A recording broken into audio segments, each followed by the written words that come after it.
Hello, everybody, and welcome to another episode of TheCivShow podcast, where we suck so you don't have to. I'm your host, Moisas. Raising Zozo. And Nystagmus here. And we have And I'm VektorKat. very special guest, and he just introduced himself. Wow. Right on, dude. No, it's not gonna work. VektorKat, you didn't pass the mark here. You had a cue, you failed. Just turn off your Discord. Yeah, I'm gonna turn off his camera. Yeah, He's gone. okay. He's gone. I'll just hang on. I'm good. Yeah. Last time. All right, you get one warning, okay? I keep trying to learn, man. I keep So biffing lenient. it every time. Boomers. Anyway, we have a wonderful episode for you today because there's been some news, a little bit of news that happened today on what day is it? November 12th. A little bit of news, this guy is named Hammurabi, like whatever, he was announced today, and like he's kind of a big deal. Yeah, you're measuring this big? Damn. I once caught a Hammurabi this big. Well, I guess he's pretty big. He's pretty big. His beard is pretty big know. too. He's a good-looking dude. I don't know from experience, but it was aliens. Oh, jeez.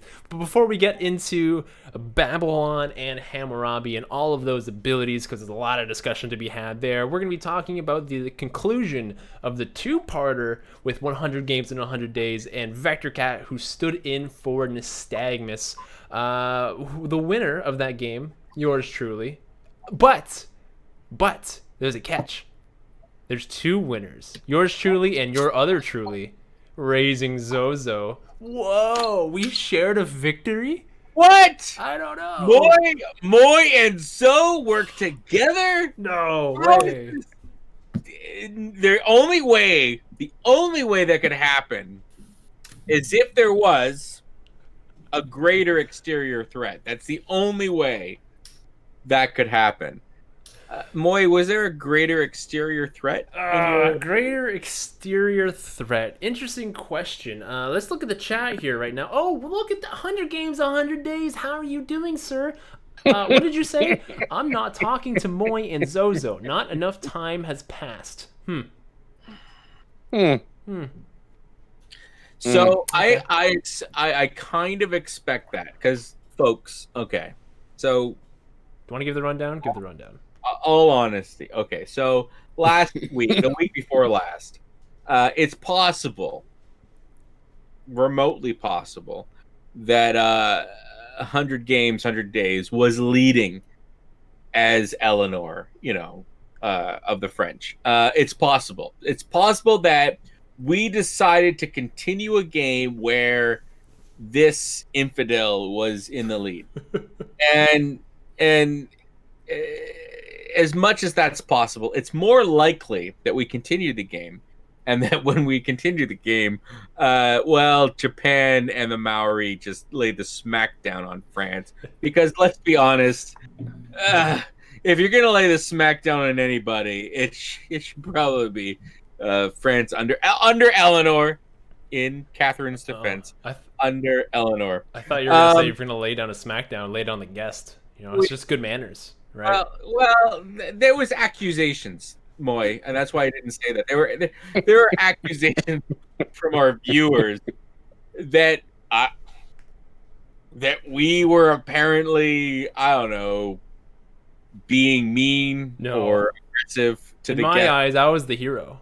Like, here's the facts. Here's the facts, folks. Okay. In the way that Thanos was the hero in the Avengers. He did nothing wrong. Thanos did nothing wrong. But Moy, and you know that's true in one timeline, but another timeline, there's Captain Moy and I don't know, the Zozo bunch. I don't know. We're the stand-in for the Avengers, and we stood up against that possible future. And we said no, and we turned it around. Okay, and all it took, Moy, to my surprise, and maybe yours, all it took were 6 artillery. That was good. And I don't know, 5 battleships. Yeah. Oh yeah, there was the battleship. So basically, we bombarded them to submission, and one by one raised France's cities to the ground.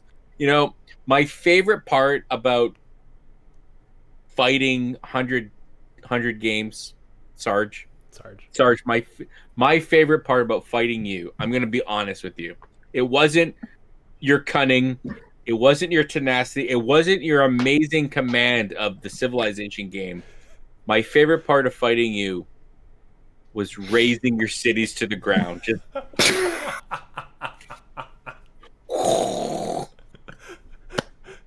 Yeah, that felt good too. That felt really good on my part. I took a couple of his cities, which was really awesome. so therapeutic. Therapy. Let's talk about you, VektorKat, and how you replaced Nystagmus's. Who did you play again? Persia. How do you replace Nystagmus's Persia? Yeah. What position were you in when you joined the game, and where did you take his empire? I think you took him in a different direction than what Nystagmus would have done. And let's see if Nystagmus approves. I think I did. I don't know if he's going to disapprove, but I don't know if I've got his endorsement either. I joined the game on the threshold of a dark age, and I joined the game at war with Zozo, which for me is just untenable. I can't be fighting my ally. That's just not okay. So it was kind of problematic because the decision between whether or not I went into a dark age or not was a great person. And that great person was a great general. And when I was looking at what was going on the map, I knew we all had to go after Sarge in some way, whether it was military, culture, religion, didn't matter. But a great general was going to be beneficial. So I accepted the standard era, made peace with Zozo, backed off, and then redeployed. I made a lot of mistakes along the way, but your capacity. Sorry, I have to interrupt.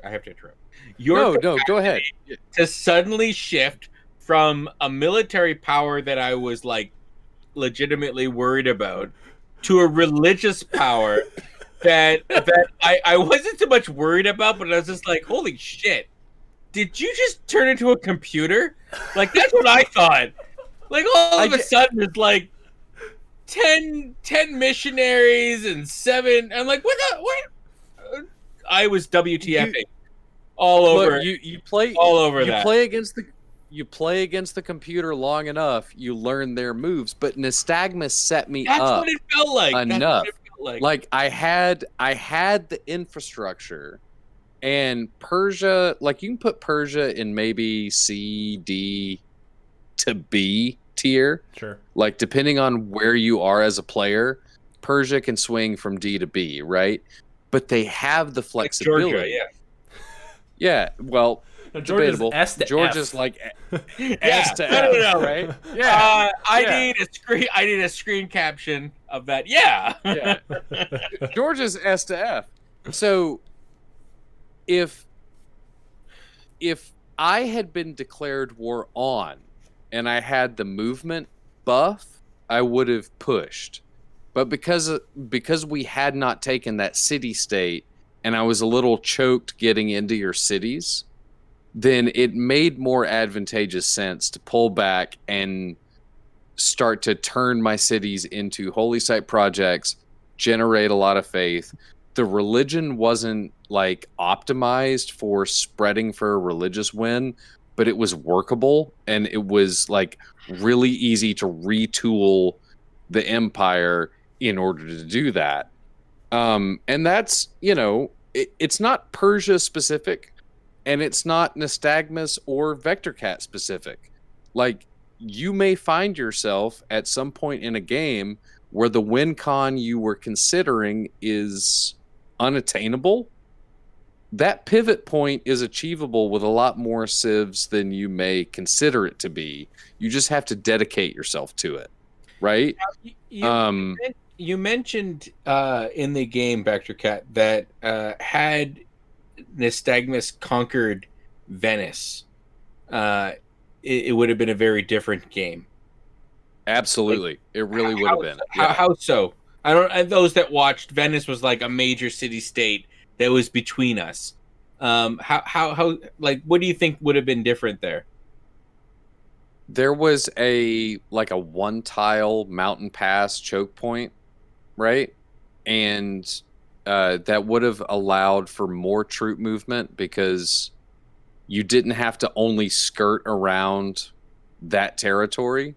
If it was your territory, if the city-state territory was owned by me and Nystagmus, then the healing would have been faster, movement could have been quicker, you could have upgraded in that territory, right? And could have used that city-state to, like, you could have built walls in that city, so we could have assaulted any units that came within that territory, could have purchased things in that city to get to the front lines quicker, right? And I spent a lot of time deciding whether I wanted to invest time in taking that city or not. Once I decided that I wasn't going to take that city, that was fall back, make an alliance, pivot into straight culture or straight religion, because domination is over, because I saw Maori's military strength. And in a multiplayer context, I had no time to rival that. So honestly, yeah, that choke point and that city state influenced the rest of my time playing that game that night. I still lost, but I was still on the map when the game ended. Interesting anecdotal story connected to that. I had a similar experience with a city state, only I decided to conquer it. And what that led me to conclude was that now and forever, France has to die. I'm sorry, France. I guess Eleanor in general, and that was so frustrating. But you would have, if you had conquered it, it would have been yours. And obviously, that would have been a choice for like previous administrations. We'll put it that way. So let's get Nystagmus's know. input in here. Well, how did you feel VektorKat played what you left him? Well, so I kind of like was in the chat. So if anyone remembers, I came into the chat, but I only came in about halfway through the game. And so I walked into the game and I noticed a bunch of my cities were missing. As is sometimes. Oh yeah, I raised those. I forgot. Oh shit. Oh, with the battleships. Think So of it as triage.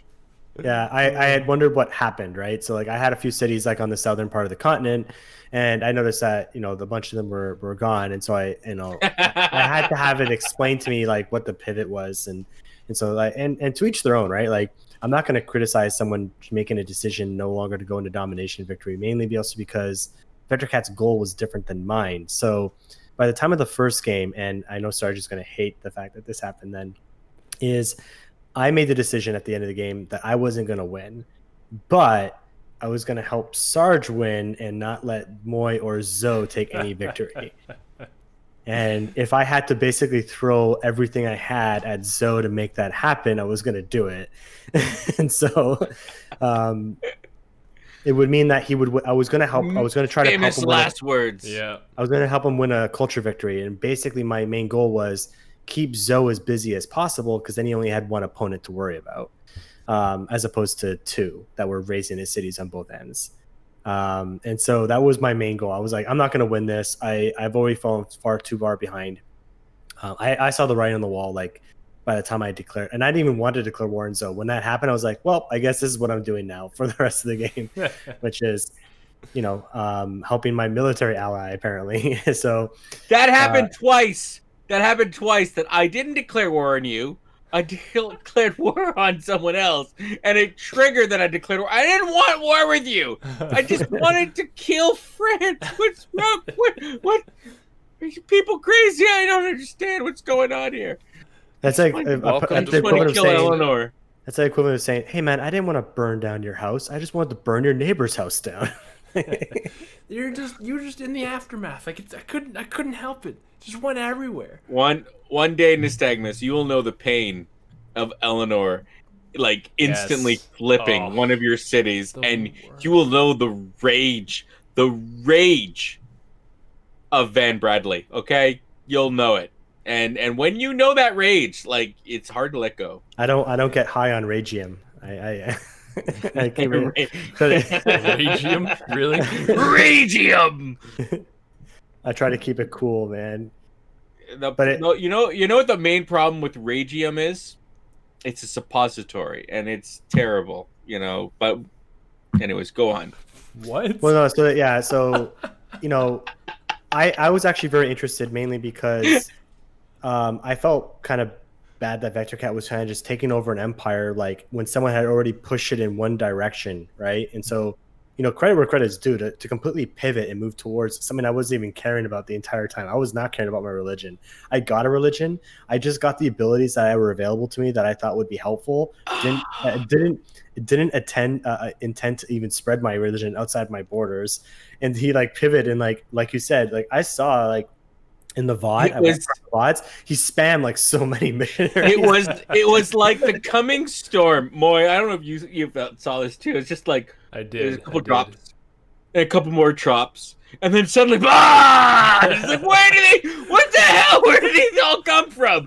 And obviously that was his tactic. I only had so many guys that could execute his missionaries every turn.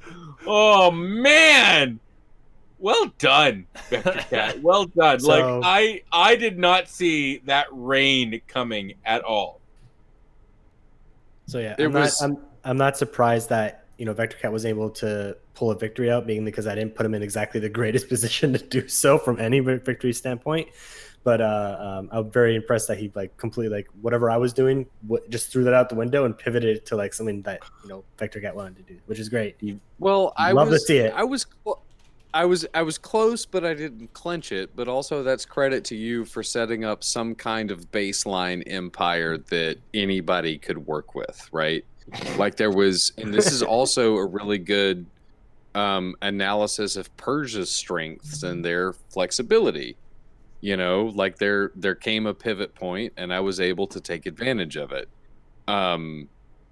When you're working with a time constraint, you try to clinch it quickly, and I wasn't able to do that because I'm not good at multiplayer.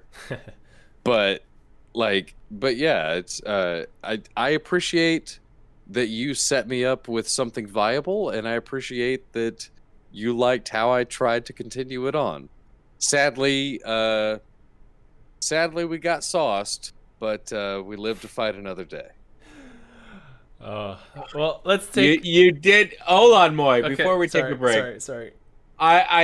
we have to acknowledge that was pretty impressive. He took over. He might have watched the game last week, but he had not played. He didn't see what was going on, and he became a real major annoyance. And I think if you could take any of Nystagmus' Civ and turn them into a real major annoyance, you're. Yeah, he played well. It was religion wasn't even a thing, and everybody was whatever, we're not no one's doing religion, nobody worried about it, and then suddenly it was oh crap, we have VektorKat in here, and religion was everywhere. I think I'm the one who first got the religion, and I wasn't even trying for it either. And I was I think at one point in the first game, I was so is nobody gonna get a religion? What's going on here? Because it was turn 60, and no one had one by that time. I was legit fearful of screw you guys, I'm going home. Just suddenly, because he was doing it it seemed like he had worked out a deal with France, which is just like France. To spread the faith there, and then he was contesting Moy, and the way he was doing it, he was egging Moy on. Go ahead, declare war. No, don't worry. No, and as you do in a religious game, I'm not gonna do it. And then of course, shoot, right click, not left click. Whoops, and he played that very well. He spread screw you guys, I'm going home. He did a very good job, Nystagmus. You definitely should be proud because we almost did. We almost went home. And I gotta give props to Sarge because he was the one. Because I watched the VOD this week. It was him that said, "Hey, I'm seeing a lot of yellow on this map, guys. I don't know if anybody else is paying attention to this, but there's a lot of screw you guys."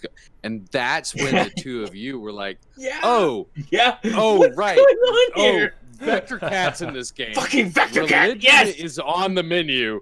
Like we need." Sorry for And the if swear. it hadn't been for Sarge spoiling me, like I might have snuck it in.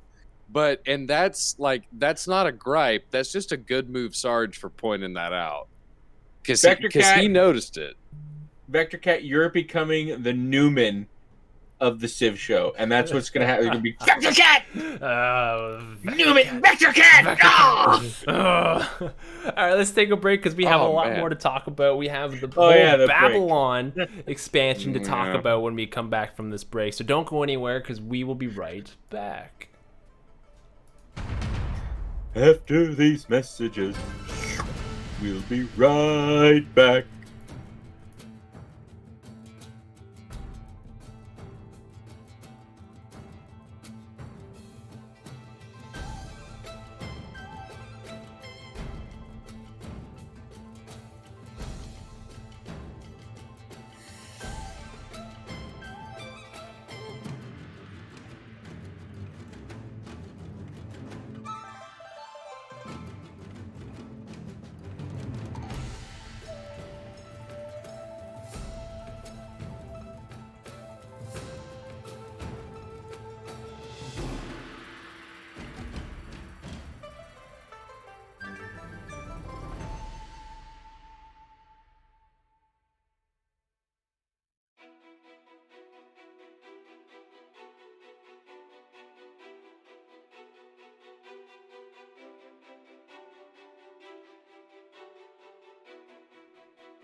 Hey there, we're back. Oh, wow, it's crazy. Welcome back to the Civ Show podcast where we suck so you don't have to.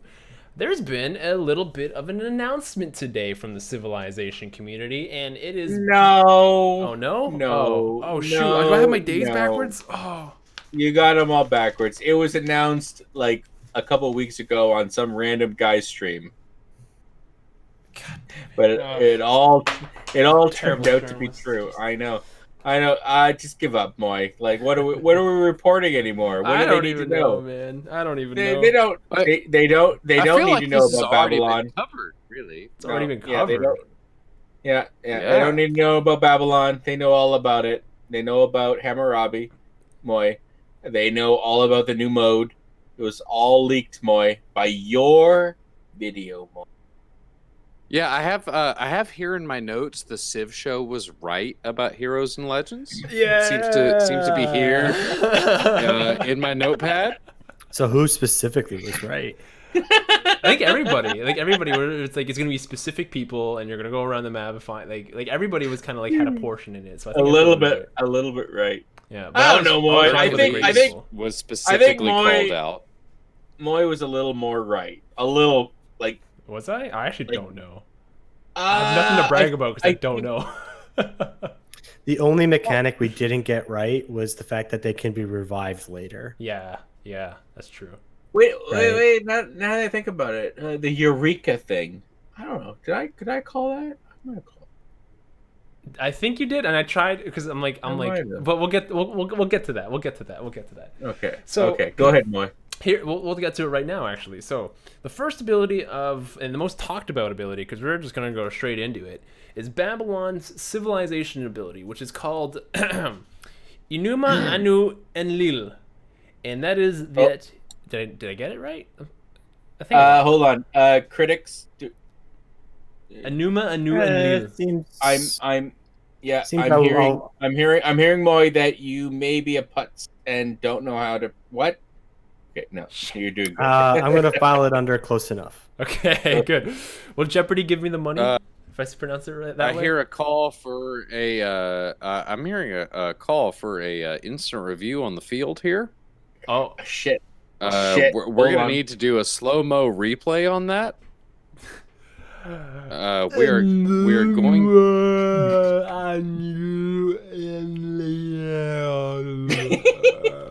Oh 'Cause no, that's how I moved beforehand. Yep, that is ruled good, and that is legal for a TheCivShow first down. Thank you. All right. Thank you. All right. First down. First We're down. going. VektorKat, thank you for making sure that these things get called out because Move they the gotta chains. get called out. Let's move the chains. So, all right. So, I think one of the most interesting things about this new announcement with Babylon, I really like that finally the watermill has been recognized. Whoa, let's not even go there yet. We're not even there. Yeah, we you're weren't like talking about 20 that, steps man. ahead of me right now. Can you like relax? It's like- wait. It's almost Hold on. like Moy was like, "Hey man, let's talk about Babylon. You know what's really awesome about Grand Columbia?" Oh, Oh, we're losing Zoe. Oh, no. Oh, jeez, guys. We're losing you. Zoe, what's happening? Oh, we actually lost him.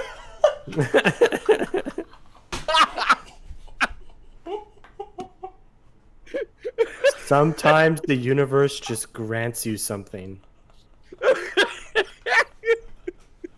Okay, that was good. Uh, Wow. Well, that's the next clip. Zoe here from about 10 minutes ago. So, guys, we're about to talk about the new announcement. I didn't announce anything because I'm not from the future. So, go ahead, Moy.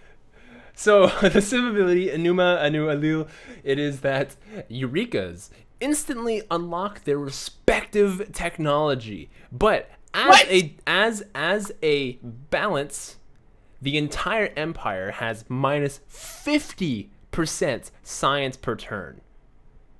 And this is the most talked about ability in Babylon. Yeah, Sorry, I really when, don't know when, how that will play out. when are to we be honest. allowed? When are we allowed to comment on that one? Hold on. 11:05 now. Yeah, now. Okay, let's talk about this. Okay. Who wants to go first? I have thoughts. Can I start? We know you have thoughts. If I You always have if thoughts, I- so. if I start, I'll get to finish, but you guys will get in between there. So here. Top As two long as picks, I'm so done before you automatic. are, that's Go all that ahead. matters. So here's my thought. Other top two picks, not a problem. Okay. Okay, this is an extreme ability. Yeah. And I like it. I really like it. And I actually think if you want to double down on science, go for it. Build your campuses and also do this, or ignore campuses completely, except for the one that you might want to build great library, and go all civics, go all culture, okay, and know that you're gonna meet all of these milestones and get your science. And that's like one of my favorite things about it. The fact that they get minus 50% science bonus, like in its entirety, I think is actually kind of inconsequential. But you fall behind in science. If you can stay up in other productions, you're okay. Okay. Yeah. And I think that I like that they've tried to encourage Babylonian players to like build campuses, but I think a smart Babylonian player, one campus, maybe go for you want the great people great library. Yeah, but I think I don't know. I see. Sorry. Let me finish and then I'll pass it on. I think because you don't have to worry about science if you just get your dings, get your science dings, your Eurekas.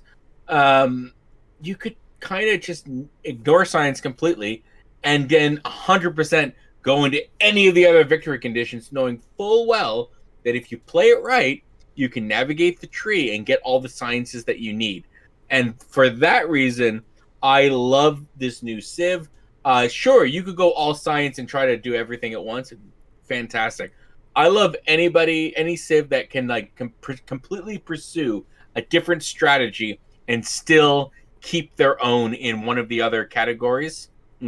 Ethiopia, good example, right? Yeah, for sure. Yeah.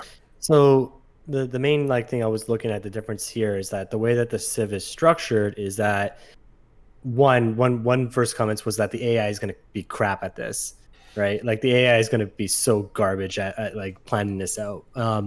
But the other one is that it's a very powerful civilization, and that's in the sense of how easy you can get those sciences. But it's not like Grand Columbia where you just kind of like barrel through the game. You have to know where all the Eurekas are and like plan out how to get them.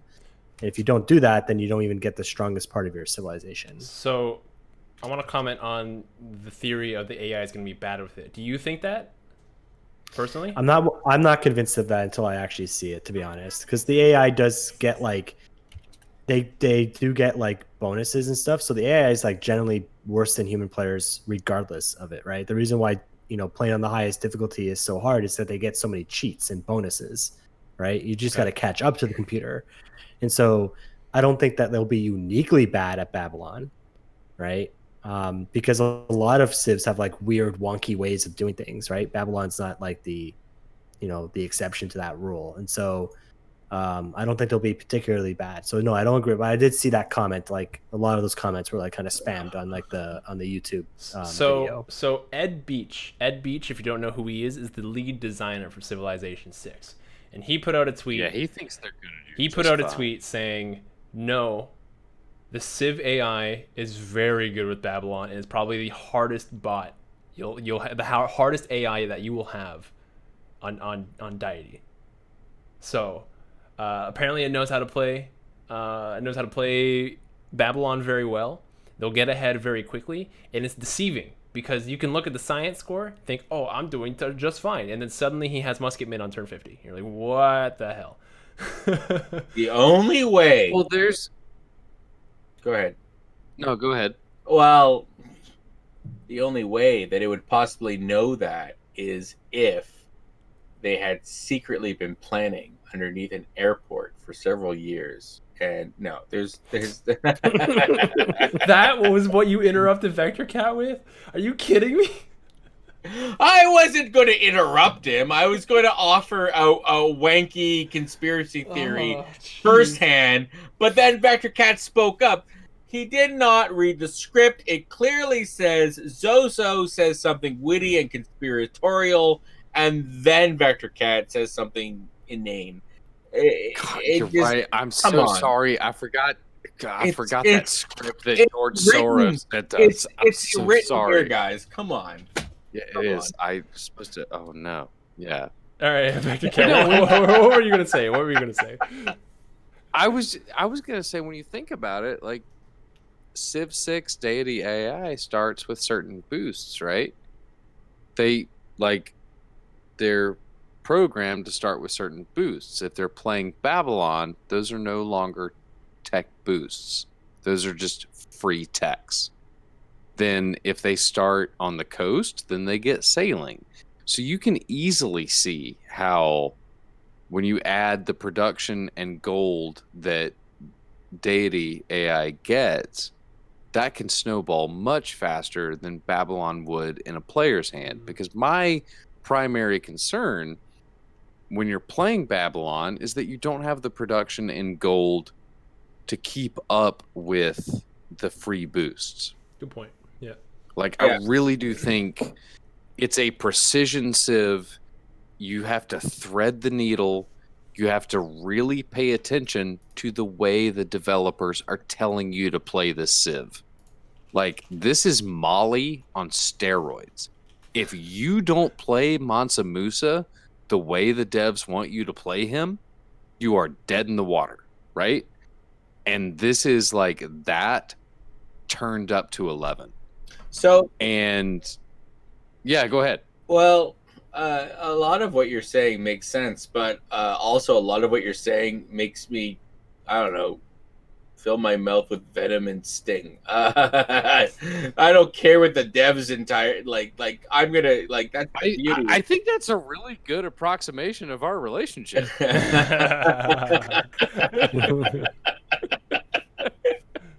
Yeah. All right. Yeah. So a That's lot. fair. But I mean, I think I guess if I may, if I can clarify, I think Yeah. what I'm saying is like there are certain civilizations in the game where they are S or A tier if you buy into the way that civilization is supposed to be played. If you're playing Mali and you're settling off desert and you're not investing in trade, then they're a nothing civ. They don't matter, right? Oh my If god. you're VektorKat. if you're VektorKat. You could settle off and then go expand to the desert. Yeah. No, continue. But I enjoy this. But if you're expanding to then settle on desert, then you are still settling on desert. You're still buying into the way that Civ is meant to be played. Right. Okay. If you're playing Spain and you don't find another continent and you don't trade and you don't build missions, that Civ becomes what even you, Zozo, like to call a nothing Civ. Right? Have I been You've if I've been quoted saying that it's a nothing civ, I'd like that If you do, quoted and turned into a small video that pops up from time to time. A nothing we civ. can make that happen. All right. Honestly, man, All right. you- A nothing. You go on civ. so many tangents sometimes you could have like actually used that phrase. Yeah, Yeah, I'm that not, was I'm like not, half I'm your not thing, saying, so I, it's on I'm my not head. saying, I'm not saying that it never happened. Not saying. Here's the thing with Babylon, though. Like, if you do that with Mali or Spain, you don't necessarily gain any benefits. But you also don't suffer any penalties. It's With more. Babylon, you got to buy into the way they're supposed to be played, like Maya. Otherwise, you suffer some severe penalties and you get taken behind. Okay, so this is my challenge to that. I don't think so. If you tell me I need I get a minus 50% to science. That's what it Yes, is, right? correct. Minus 50% for science. Mm-hmm. I am very likely, like everything that the intro video to Babylon said, you should build campuses. You should build. You want these things. My instinct is that if you get into minus 50 to science, you don't do science at all. You're just like, I don't care about science. Wow, I'm not going to okay. worry about it. I'm going to Oh. Eureka. That's when I see Babylon, I see you don't have to worry about campuses. Don't build any campuses unless you want to have the great library. Great, you'll be just fine not building any campuses and just pull these off. Pull these things off. Make sure you get them. You got to build 2. Hold on. Oh, you have to build. Sorry, what? You have to build 2 what? Campuses? There's a boost for building 2. I don't. Universities, I remember. You're talking about Yeah. boosts. So my perspective of this is I don't care about boosts. That's the Science whole thing with Babylon. What are you? is- What? Are you, To dude, me, you okay, went I- in one direction and now like you completely I'm pivoted. saying when I look at Babylon, for me, when I look at Babylon, I see don't build a single campus. Don't worry about it at all. You can build all you want for any other strategy. You're taking off your glasses, Moy. You're taking off your glasses. Yeah, I don't know. I thought I didn't know if I heard So, you right, so I had to take off my glasses. You will get all of these techs. You'll get every tech as long as you hit. And if you know them, build a mine, do this. So Tech. do you know You why do they? not need to worry about campuses at all. Don't Do you even know why? Okay. Do you know why they said that you need to get the Great Library? Why? Because it boosts all ancient and classical era technologies. And Okay. you get boosts when other people recruit great scientists. Yeah. Okay. Yeah. Fantastic. Isn't that what the Great Library doesn't already do that? No, This it is does. what- But for Babylon, it would mean it would be give you all of the technologies for free, and then you get a free technology when people get recruit a great scientist. All the 'Cause you get ancient it- era Other technology. people recruit great scientists. Yeah. I'm just For Babylon, it's not a boost. I'm- It's just A you free look. tag. You know this now. I'm just saying, and the Sharksters out there know this. All right, the Sharksters out there know this. If you know, There's more if you than know, one now. If you know the tech tree, and you know how to build into it, you can with Babylon ignore building campuses completely. Just get those dings, advance your science, and maybe you can catch up if you need to. But you'll get all of the things that you need without building a single campus. But And that's Zoe, what I thought think you is said you didn't care about the boosts. What happened? Did you pivot again? What I- is this? I care about the Eureka boost that gets me a free science. That's what I was saying. I'm not disagreeing with you. I'm just saying Why that you did don't. you? I'm saying you don't need to build a single campus with this civilization. All right. Okay, And that's all what right. I'm sure, saying. sure. So how That's about what I this? know. How about this? You're So you're this, so right? wrong.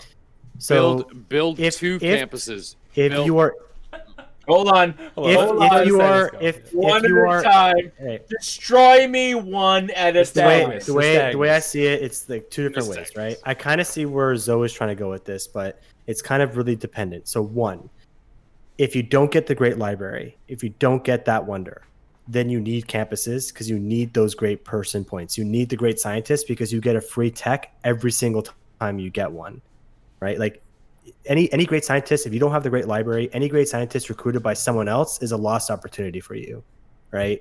So that's number one. So that wonder should be tippity top of your list of getting because it goes for the entire game, right? Now, Challenge for that. okay, so right, What so that- challenge do you have? The No, depths no, of no, it? no, Let us say this finish. Let me say this All finish. right. So that's the number one fork in the road, right? If you get the great library, then yes, I can see that you don't need to focus on campus building as often as someone else, and like say like another science civ like Korea, right? Korea can't neglect their special kind of campus, right? So if you get the great library, you no longer care if you're the one who's recruiting the great scientists because you get the boosts for all the people who get that, right? But if you don't get the great library, you need to now say, I need to be the one who recruits the majority of the great scientists in this game. Zoe, response. Okay, so first of all, I would generally say build one campus to get the great library. Whatever you gotta do, get the great library. That's a good strategy. Okay, for this civilization, that's a good strategy. But the end result is that you don't really need science to get your sciences. All of your sciences are connected to Eureka. What you really need to do is plan for that Eureka.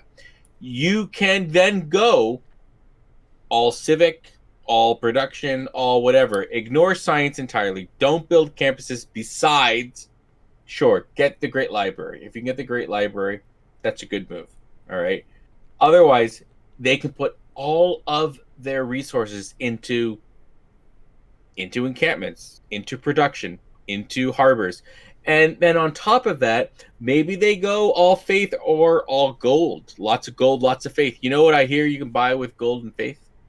You know what I hear? You can buy Bullshit. great, VektorKat, you're you next. can buy great scientists. Anything. Oh, VektorKat, you have nothing? I thought you had something to say. He's got No, something I was to just say. responding to what I'm you just- could buy I- with gold and Is faith. this I- is this so offensive? Is this I so, think No, I think- it's not so offensive. It's just the whole Civ is based around boosts, Eureka. and you are eschewing building any campuses at all. And the thing is, you get a bonus for building 2 of them. You get a bonus for earning a great scientist. You get a bonus for building a university next to a mountain. Okay, hold like- on. I'm not saying don't do that. I'm saying that when you have a minus 50% to all science in general, you can just say, you know what? I'm not going to earn science through campuses. And I think If you hadn't said don't build campuses, the last 10 minutes of this episode wouldn't exist. okay, so we will replay this later. I believe I opened with specifically the cool thing about Babylon is that you don't need to build campuses. And then you also I'm followed pretty that sure by that's I what I don't care opened with. about the boosts. So, I said if you want to build the Great Library, okay, go for it. I'm just saying the Eurekas is how they get their sciences for free. You gotta build a campus to build the great library. the new Okay. meme is going to be you should have built a campus, not you should have built a boat. I have a Jeez. question. Sure. So and maybe I've misunderstood. So I was under the impression that how Babylon works is that if you get the Eureka, instead of getting a little bonus to science, if you get the Eureka, you get it. yes, get the science. correct. That is Okay. correct. So I was under the impression that if I have a slinger and I kill a guy, I get archery. That was what I was under the impression of. Correct. Okay, well then here's our miscommunication. So why can I not just focus on getting those dings to get my science and not worry about campuses at all? VektorKat. Because you gotta build at least 2. Why? If you want to go, That's a eureka. Because Build 2 campuses. that's a eureka. Okay, hold on. So just so I understand this, I'm clearly the one that's not getting this. Okay, I kill a unit with my slingman, I get a Eureka, and I get archery with Yes. with the civilization. Correct. Okay, I'm not talking at all about the Great Library. I'm saying just getting the Eurekas. I don't care about Great Library or We're not anything it does. talking about that right now. No. Well, I'm talking about Build it. specifically getting sciences through Eurekas. Okay, Right. And, yes. and building 2 campuses gets you a eureka. And having 2 campuses makes it more likely that you get the building a university next to a mountain eureka. Oh, And all right. That, So this is weird. This is interesting because I feel like I'm suggesting that the cool thing about Babylon is that they don't have to worry about accumulating science at all. And I feel like you collectively, and like you're projecting onto me that I don't get it, that they have to accumulate science and they have to build campuses. Okay, so for printing, the eureka for printing is to build 2 universities. How do you achieve that without building a campus? Okay, a Eureka is I kill a unit with a slingman. So I get a for Eureka. printing, the eureka is build Yes. 2 universities. Oh, so I don't. That's- okay. So by that We time, did it. sure. We did it. Oh my god, we did it. But Jesus. that's not. That's- But this is fundamentally okay. So I feel like that's I feel all like- I hold on, was hold on. saying I about feel why like- you I build feel 2 like- campuses. I feel like you guys threw this big. That's not what I was talking about. I wasn't talking about this one specific technology. I was saying in general. In general, Okay, in general, broadly speaking, each of the sciences, they have a eureka moment. All you have to do is focus on making those eureka moments. Yeah, that's one Okay. science you brought up. Broad All right. stroke. When this is Don't- done, hold on. got When it. this is done, hold on. Right. Hold on. When No, this no, is no, done, when this is done, I want you guys to explain to me, because right now you're the ones that's sounding like you don't get it. So I do want after the fact you guys to explain this to me why I Sure. don't get it. Let's move on Okay. from this topic. 'cause We're we need to- gonna we move need to on. move- We need to Moving move on. on. We need to continue. Moving on. Real quick. Dropped. It's all, done. No. all I'm saying. Stop. Let's go. Let's No, go on. No, you Take your 10 real seconds. quick, You have 10 all seconds. you Go. asked- 10 seconds. Van Bradley speaking, all I suggested was you build 2 campuses. And all of the things that Moy has said only require 2 campuses. I said don't build any campuses. So And the that's other it. abilities that Move on. Babylon has, they have the Hammurabi has the leader bonus. It is called the Ninu Lum Serum. Upon building each type of specialty district except the government plaza, for the first time, you instantly receive the building with the lowest production cost that can be built in that district. Upon building any other district for the first time, receive a free envoy. I want to clarify what that means. Basically, if you build a district that doesn't have any production afterwards, example, aqueduct, dam, canal, neighborhood, spaceport, any of those, if it doesn't have a first building, you get an envoy. That's what that means when you build it for the first time. So, how do we feel about this, guys? Is this is this a good ability? Is this like It's okay? good. I wish it was the first time you build a certain type of district in each city, because the way the ability is written, it has a finite expiration date. Like the first time you build a district, Yes. there are X number of specialty districts in the game, right? So once you build a barracks, or once you build an encampment, Yeah. you get a free barracks, and that's it, right? Wait, It wait, would wait, be wait. more- Pause. Sorry, you brought up a good point. The first building for an encampment is either a barracks or a stable. Which one do you get? It would be the barracks because it You get costs a less, ba- right? The one with the You low, get a lower barracks. production. Wow, you don't even have a choice. You That's get a incredible. barracks. Wow. Yeah, Okay, you get a continue, sorry. barracks because it's lower production Yeah, cost. yeah. Yeah. Now, So it would be nice if it was the first district that you build in each city, but instead it's just the first district type you build, so it has a built-in expiration date.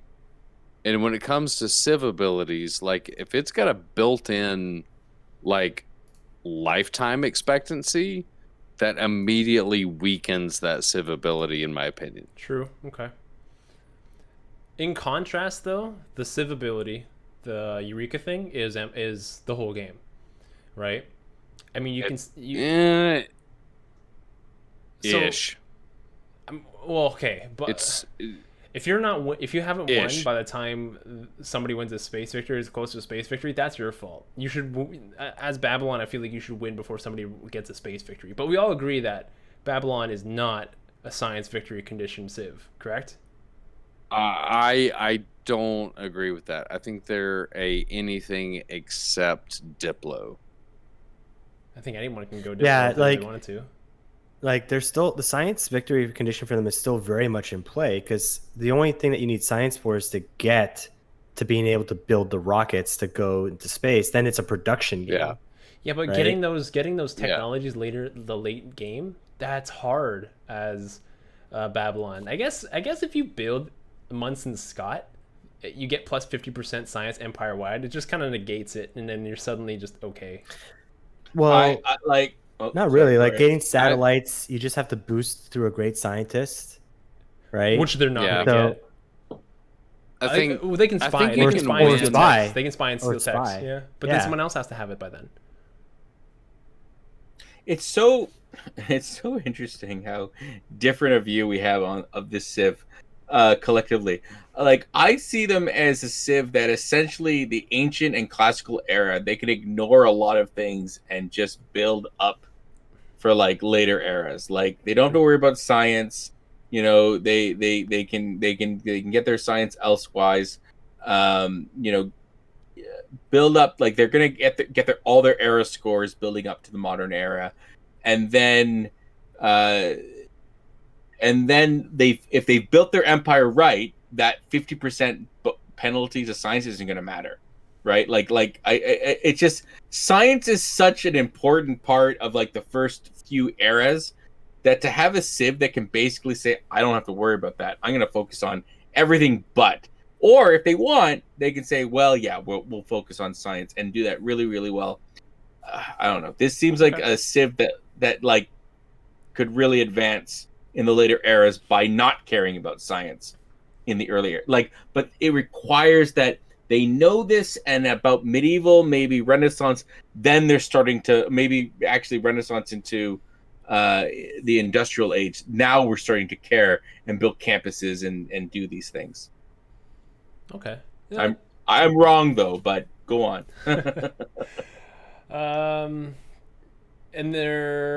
let's move on to the unique unit. This is it's called the Sabum Kibitum. Sabum Kibitum.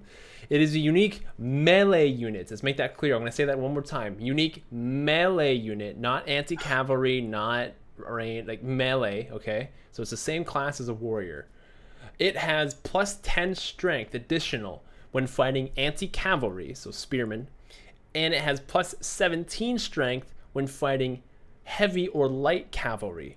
It also has 3 movement and 3 sight and 17 strength, so it is weaker than a regular warrior per se. It's quite clear that there is an established conspiracy against horses going on here. I'm glad that there's more anti-cavalry. Not even anti-cavalry. So, this is a warrior. This is a melee unit. This is what makes it so good. There's too much cavalry in Civ.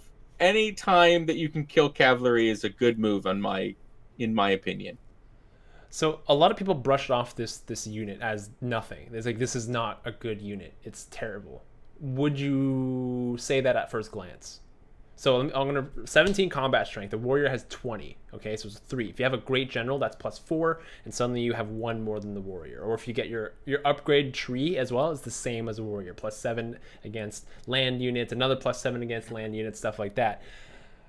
Again, it allows that you. depends on it allows whether or not it's actually following that tree or not. It is, because it is a melee unit. It would follow that tree. So it depends, right? I don't think it's a horrible unit, to be honest. Like, one clear advantage that units like this give is you don't need to really worry about your army composition all of a sudden early in the game, right? Like, this is kind of like a unit that's good against all the other units it can possibly face, except maybe another melee unit. But again, you can even it out with A, greater numbers, and B, a great general. Just range. Right? Yeah. And so it's one of those things where it's like, oh, I don't have to worry about getting horses. I don't have to worry about doing these other things to kind of create an army composition. It's one of those things, whenever you're able to just spam a unit and it doesn't like hurt you, that's a win usually. Yeah. Right? Like a generally super good unit. Yeah. Here's how Right. They get it so early. So it's not like overpowering, but like if like, because when I first started playing this game, and obviously I'm not the greatest still, but when I was even worse than I am now, I used to spam melee units a lot, and that just got me crushed. Especially when I played you when you were playing the Mongol Empire. For some reason, I was dumb enough to like just make swordsmen, and that just got me crushed. And so, worrying about your army composition. Worrying about your army composition is like really important, right? And whenever you get a unit that allows you to at least somewhat ignore that, makes the game easier. To be honest, that's my viewpoint, at least for people who are new to the game and stuff. If it's something that's like, oh, this unit's good against cavalry and anti-cavalry, and it's like not too bad against melee, then it makes it easier. That's a good point. Yeah. Do we know when do they get it? Ancient era. That's all it says, and That's it doesn't right? replace anything per se. It's a completely unique unit. So I don't know when they get it. I have no idea. It doesn't. Not until they get released will we know. And like, I'd hope that it's attached to one of the Eurekas that's maybe a little bit more. We also Probably bronze for- looking, I would imagine. we also, when it comes to the game itself, we're not talking about how like Babylon can possibly like crush dramatic ages, right? Like if you just go around getting Eurekas all the time, and you can just like meet your golden ages like so easily all the time just based on that. So like the different game modes can definitely make it super easy too. So VektorKat, what do you want, dude? I'm just saying, I said that earlier this afternoon. I'm so glad that my friend and confidant agrees with me. Like, it's gonna be wild. You play Babylon on Dramatic Ages, it's going to be nuts. Like, people think that playing Byzantium with Dramatic Ages was crazy. This is going to be just as much fun. But luckily, this is a faith, tourism, or science version of the domination gameplay from Bold claim. Byzantium. Bold claim. And there will always be modes that favor civs, right? I think we all remember my Teddy with the The Secret Society. That was And- so good. And Russia And I think- apocalypse mode, yeah. Russia just to with respond Apocalypse to Sarge in chat, one, he mentioned that he thinks that Diplo Victory is possible for the Civ because you get so many envoys just by building districts, right? So like, You only get 5 extra, That is I think, cool. though. Max. right, but still Still early extra, game. still extra. If you're able to get suzerain and hold on to it, that's all that matters. The second part, I'm going to just respond to him and say AI doesn't build cavalry. Well, Sarge, we play multiplayer, and multiplayer people build cavalry all the time. Yeah, it's like the most built unit, man. Everybody builds cavalry. My take on this unit is that it's kind of like a jack of all trades. So you have the scout, even better than a scout, actually, because it has 3 sight, right? So it has 3 movement just like a scout, but it also has 3 sight. And then it's anti-cavalry because it's better against cavalry, but it's also an anti-cavalry as a melee unit. So the only thing it's weak against the anti-cavalry, TM. The only thing it's weak against is another warrior, or I guess swordman when they get to swordman. But you can easily offset that with just a couple of ranged units. So like you said to Stagnus, you can spam these things and just have a few ranged, and you're good. Like you have all And your also, bases covered. Warriors don't really put up much of a fight to it because they're faster and they can see farther. Yeah, they can Right, see so they can see their death coming from further away. Well, no, like army positioning matters too, right? You can I suck know. people into like certain traps and stuff, right? You can get those flanking bonuses as well, and so like it's a versatile enough unit that I feel that one, it really helps you with that early game, right? It's another one of those things where like don't take on Babylon in the early game because they're going to probably out tech you pretty quickly because they could just get those Eurekas. And also you may be inadvertently helping them get those Eurekas by attacking them and they kill one of your units or something like that, right? You're just giving them like more opportunities to do so and they can just out tech you without even building anything. So it's going to be I think whenever I saw the whole thing, the dynamic of Babylon itself is very interesting in the sense that it doesn't seem to follow like the same, like it's a science civ by another means, basically, right? But like Nystagmus, if I may engage you for a moment, like when I listen to their ability, to me it sounds like what the Civ developers have done is they've taken the idea of the code of law and they've, I think, infused it with the idea of the diffusion of information. You know, if somebody else discovers it, well, we'll discover it too.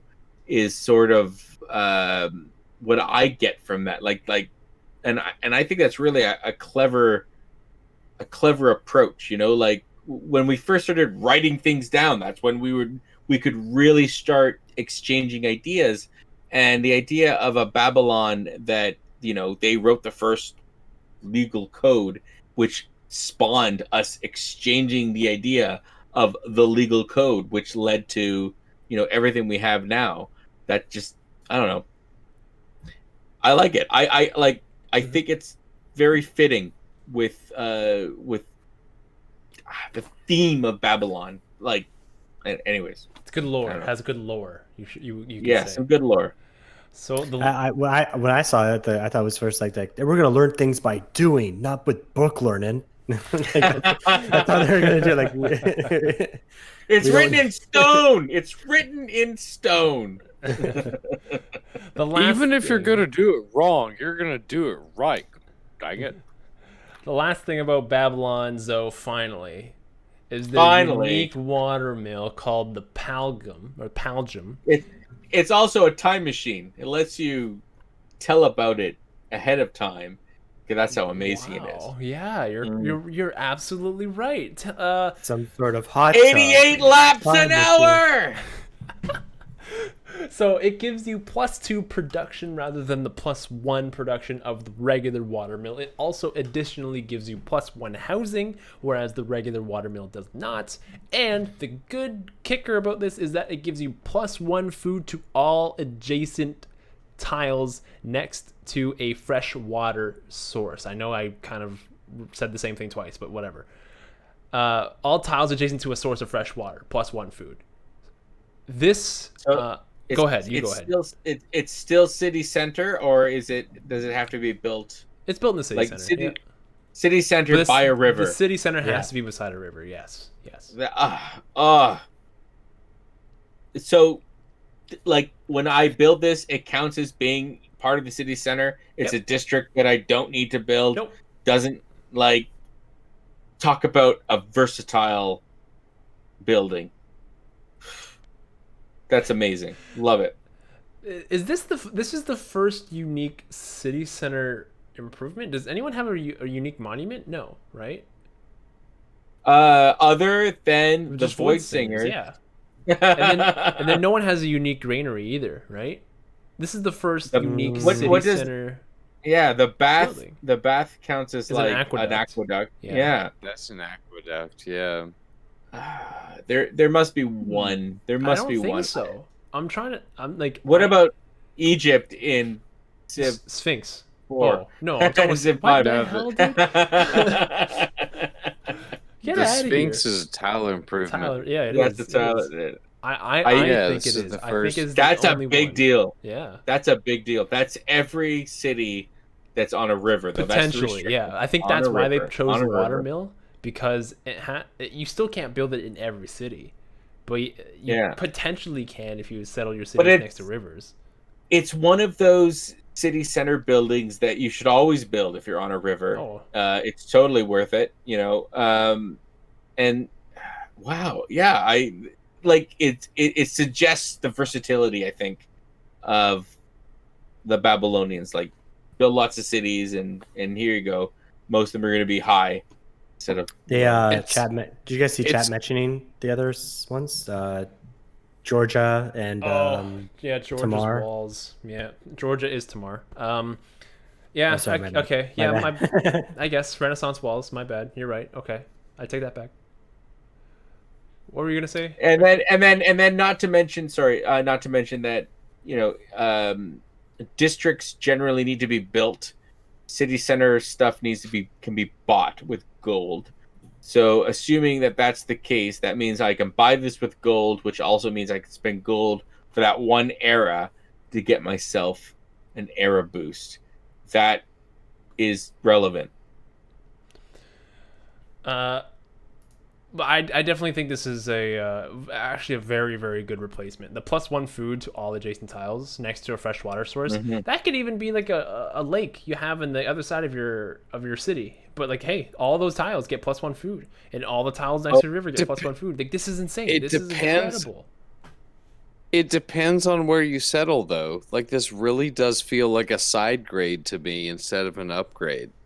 A side Like, grade. Side grade. Okay, you went sideways. Yeah. You didn't go up. I got it. Okay, good one. Yeah, I like liked it. I like it. the regular water mill, if you've got a farmable resource in your city, it gets +1 food. It doesn't matter whether it's on a river or not. Okay. And I'm gonna counter think you. this but is finish your good. point.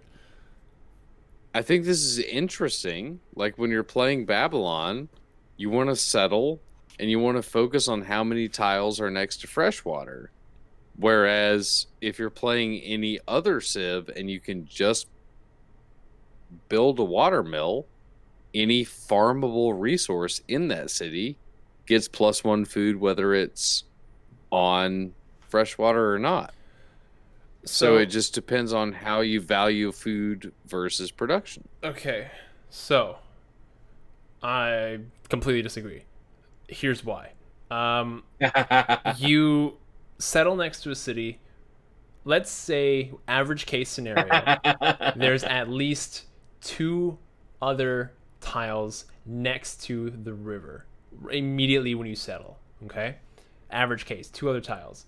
So then you would get +2 food right there. How many times do you, on average, have either wheat or rice in your civilization? At max 2, no, sorry, 2.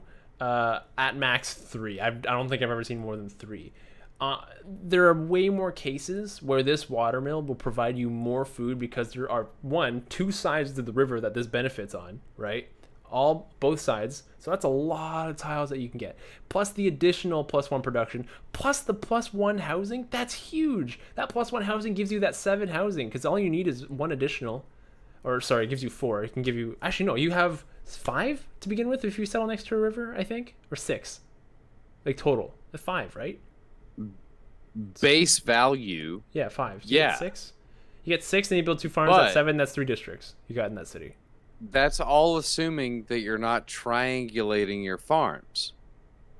You don't to need. me- You don't even and- need all right. farms with these guys. That's the, No, like, you always do. Once you get to feudalism, if you're running farm triangles properly, splitting them between your cities, then you're going to be better off with a regular watermill than you are with this improvement. But And I'm not necessarily saying that it's crap. I'm just like outlining that sometimes the industrial benefits a civilization gets are balanced against their I unique think ability. I think you're calling in the U-boat defense, and I agree. This is the U-boat of this civilization. no. in my opinion. Okay, maybe, but I think it's a fantastic civilization. Everything can't be amazing. A watermill is cool. A watermill is because it's not a district. It's not eating up any squares, but you still have to be on a river. That's not always guaranteed. true. All right, I'll give you that that. means that not every city can have this. Okay, and when you are on a river, it is something you'll probably build. Doesn't matter. VektorKat, doesn't matter what you say. If I had a choice between a watermill and this watermill, I'll choose this watermill because it gives me extra powers. And watermill is one of those things you always buy for gold. Why not? Oh, watermill, all right. I don't know. Maybe a couple people built a watermill.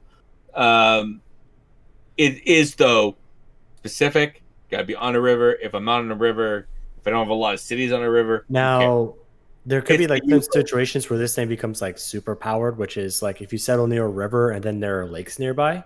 Sure. Yeah. Sure. Oh, yeah. Plotters Yeah. do that sometimes. You know, lots of like there's civs that when they improve a civ terrain, a map terrain piece, it does something insane. If the right conditions are met. Sure. This is a That'll more always be likely the case. scenario, though. This is Yeah. more All likely right. scenario. All right. So, All right. Fair let's- enough. let's think about return on- Rivers are pretty common. Let's think about even just the production cost of return on investment. A watermill costs 80 production. It produces 1 production per turn, a regular watermill. It takes 80 turns for it to pay for itself in just production, where this is half. It gets 40. That already, right, is pretty good. Then Potato McWhiskey would like that yeah, stat. right. Then, if you want to think about what if this said instead +6 food instead of the whole thing? It just said +6 food, +2 production, +1 housing. What are your thoughts on that? From 1 hex. No, well, yeah, just from building it, you get +6 food. Like, let's just say that was. Oh. Well, so Moy's point is that when you build a city near a river, you're almost certainly going to have at least like 6 tiles that are next to the river. Yes, and I know there's counter arguments to this, but like, I just want to hear your thought of if this said, if this was worded like that instead, would it be still the U-boat of this civ? If it was worded like that, then it wouldn't be civ dependent. Like if it was a built-in, honest to God, like minimum +6 food, then okay, great. Can I have half of a vampire castle in my capital? Don't mind if I do. Sure, I would like +6 food. Absolutely. But if it's completely tile dependent and you cannot guarantee that you're going to get it, then it's just okay. And I think somewhat echoing that because of that tile specific, like it has to be on a river. Not every city's on a river. That means that this civ's going to have cities that are not on rivers. They're not gaining this benefit. And in a great situation, sure, you'll get your 6 tiles. Most situations, I don't know, a river, what, two or 3 tiles. 2 tiles is one. Like if you have one river, Are- like one tile of river, All that's right. 2. You have 2 Are you? tiles. But then, are you building your civilization around this one improvement, or would you So- rather build your civilization around cities? Like if So- it had to Rivers be- are good regardless. For So the Yeah, I other know, thing- hold on, before you cut in, Ren. If I have a river and I get 6 of them that's great. Or I could build 2 cities. What would I choose? One city where I'm utilizing it in some amazing hexagon, or a couple cities where it's just okay and it's doing good for my cities, and that's up to you, right? The other thing you have to think about is in the specific context of Babylon is when can you build it? And you unlock it with wheel, which all you do have to do in the context of Babylon is mine a resource. That's it, Oh, good point. right? Okay. And so you can probably get this very early. And because of that, most cities when you found them, right?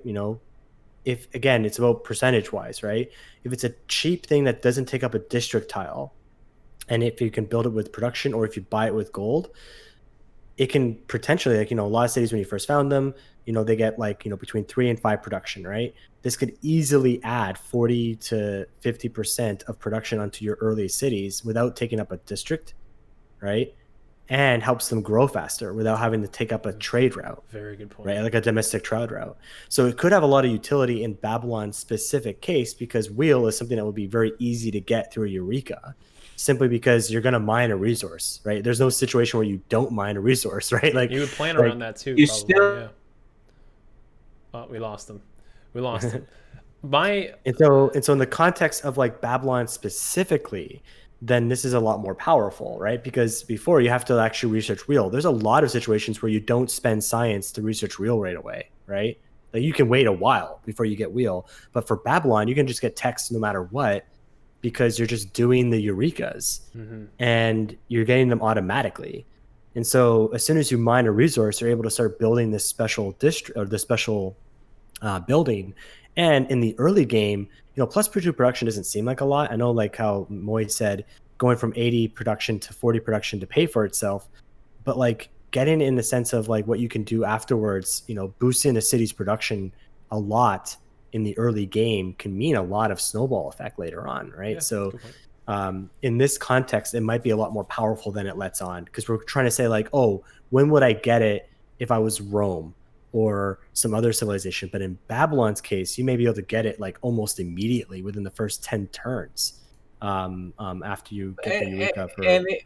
And obviously, like an ability like that suggests build on rivers, like own the rivers. Yep. Every river Which- that you can. The rivers of Babylon, if you will. As at the TheCivShow, we like to add in a little bit of history. That's what Babylon and the early Mesopotamian empires were all about, which were settling on the major rivers in Mesopotamia. The Euphrates River, the Tigris rivers were very important to those civilizations. Now, So it's playing on that. and just one thing I want to add to the whole Babylon thing. I know we got to wrap up. I believe that Babylon, the way it's set up is that you'll get all the early texts and you'll do it great. The later text though will be a lot harder, and I think that's the point. I think there's supposed to be a civ that accumulates the classical and the Renaissance texts very, very quickly. But then when you get later on, these are much more difficult to achieve. They've got to make sure they've got their empire built up by then, and that's why I think they're really cool. Yeah, let's wrap up. This is all the time we have for today. This was a good discussion and definitely a civilization that will be talked about a lot because this has sparked a lot of controversy. VektorKat, thank you for being on the podcast, dude. It's always an absolute pleasure to have you. You have 30 seconds to talk about whatever you want right now. You can advertise yourself to social medias, do what you need. 30 seconds to talk about whatever I want to talk about. Really? This is a really weird time for me and a bunch of other people, and so I'm thankful for the three of you and anybody else that is watching this stream or watching it on VOD or listening to it on Spotify. Thank you all and thank our community at large for giving me a safe place to be happy at least 2 times a week. So that's what I'm going to do with my 30 seconds. Oh my Thank god! you, Moy. Wow. Thank you. Can we? Thank you. Wow. Well, I'm gonna feel like a scumbag doing this. Uh, If you haven't followed us on Twitter, no, be sure to give VektorKat a follow on Twitter. He also runs a Civ 6 Challenge League on Reddit. That is what it's called, Civ 6 Challenge League. So be sure to search that up on Reddit and be involved in his community as well. Side note, if you haven't followed us on Twitter, you definitely should, because it's where you get all your Civilization news and memes. You know how much you like memes. So be sure to follow us on Twitter at TheCivShow. you know, Moy, I love Twitter and its characters, but if you want to get to know the real characters behind the Civ Show, you should join us on our Discord. Pretty much is where we chat, is where we wrestle and tussle, and we exchange ideas and all sorts of great, fantastic things. Check us out on our Discord, the Civ Show, the place to be. Yeah. And if you like the Goody Hut. And you can check out some of our other content on our YouTube channel for the Civ Show as well. I do the Better Know a Leader series. I know I'm late on the next installment. There's been a lot of stuff going on for me right now, so it'll just be a little bit more of a delay before the next one comes Take out. your time. Then Raising Review from Zoe does as well. He has one episode out right now. Check that out. There might be another one soon, okay? And Moy does a lot of videos himself as well. And he's also been working very hard on our newest video, which is called Civ from Different Perspectives, which is Can't wait to see this. all three of us playing the same game from a different perspective to see how much I truly do suck compared to everyone else who plays this game. It's a good one. It's a good series. I would highly it's going to be a good one. Just wait till we get VektorKat comments on. It'll be like the director's cut when you order the DVD set. Maybe I think in the future, I know we haven't really even released episode 1, but I think we should have guests, and then like that'd be like another series. Oh, that'll be fun. Yeah, It's that'd be cool. it's a beautiful series, a beautiful idea. It's a beautiful Moy. Sometimes Hey, today thanks. at least. So number one, maybe absolutely yes, we do hashtag the VektorKat. Number 2, maybe a member of the community. Yo, that was Yeah. sick. You're welcome. You're welcome. There's no challenge. Oh, it's done. VektorKat. So first, the VektorKat, and then a random or like volunteer member of the community doing the 4th installment against y'all. Just an idea. I think we need a new PR manager, and I think his name is VektorKat, and he'll tell you all about this next new scheme on the next VektorKat Today, presented by the Civ Show. Good night. First rule: no capes. Anyways, guys, stay tuned for the podcast as well. We have some very special guests lined up. We're not going to say who yet, but just stay tuned. Make sure you tell your friends about it as well, because it's going to be a big deal. We do have a really good guest coming on very, very soon, so stay tuned for that. Until then, we'll see you guys on Sunday for the next episode of The Civ Show. So, see you later, guys. Video games live. That's your clue.